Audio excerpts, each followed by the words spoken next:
So I'm just going to wrap up my thoughts on the Acolyte here. Episodes 6 through 8. Is there 8 episodes for Acolyte, right? Something like that. Anyway, the ending of the Acolyte. So as you know, I'm late to the party. We already know that there's no season 2 of the Acolyte. It is canceled. It's not coming back. And am I happy about that? I guess a little bit, yeah, because the show, it just wasn't good in the end, right? If we want to talk about the last episodes, they introduced what could have been Darth Plagueis that everybody's been talking about, and but they didn't actually name him, so it's just some weird Sith stalker person. This girl decided to go to the dark side. They erased the sister's memory for no reason. Yeah, she could have just go with them. I don't understand. But yeah, she decided to stay with the Jedi again for just reasons that don't make any sense. The girl going to the dark side because this guy killed her mom, that makes sense, but like they didn't explore. She didn't even let him explain why he did what he did. If she knows him this long, she knows that, you know, he's technically a good guy or trying to be a good guy.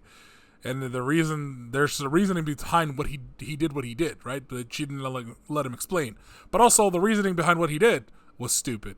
The actual flashback to what actually happened was dumb. They had what's her name? Trinity's character. I don't know. Force wipe the Chewbacca, and that killed all the witches. I don't know how that's possible. But then she gets killed by this girl later on. Whatever. The guy that just wanted to go home or whatever made it seem like they did something so horrific or whatever, and so then he drank the poison. But I feel like he didn't really do nothing that bad. You know what I mean? Like, most of the witches died of their own accord. The power of many, I guess, wasn't that powerful if they took all of them to control one Chewbacca one Wookiee, and then die. I don't know. Yeah.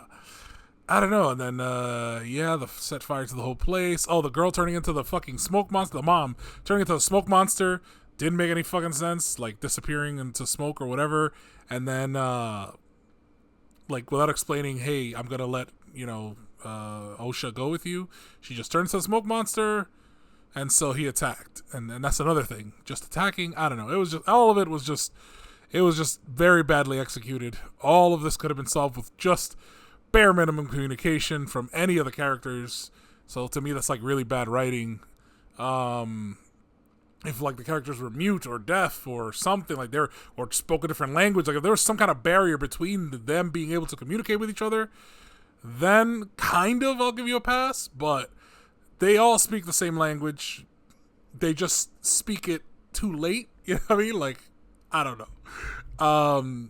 Same thing with, Osha killing the main guy, the guy from Suicide Squad, from Squid Game.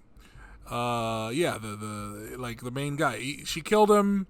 He was explaining. He didn't even get to explain really. But it's just, I don't know. It's just, and then them getting together at the end, Kamir and Osha, weird.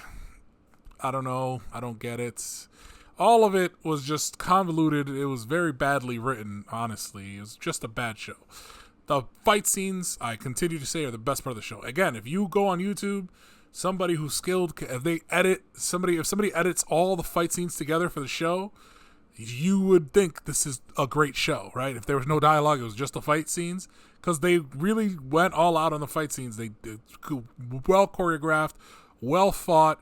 Even the end episode, that fight scene, still good between Kamir and Sol. It was really good. It was a really good fight scene.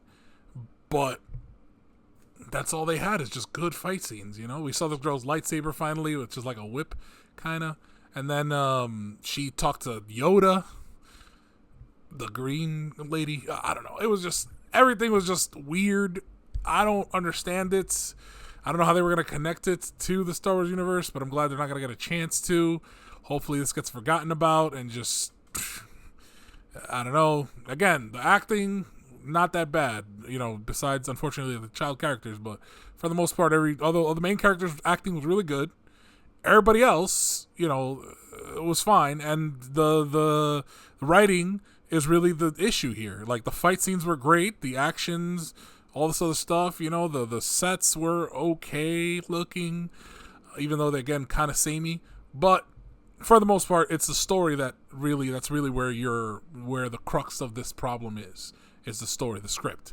So just scrap the script. You can keep the actors, definitely keep the fighting choreographer, put him in the next Star Wars show, and hopefully something good will happen. Anyway, that's my thoughts on the Acolyte, and I'm sorry I had to suffer through that for no reason because I canceled it. Yeah, let me know what you guys think down below. This has been A Useless Skill.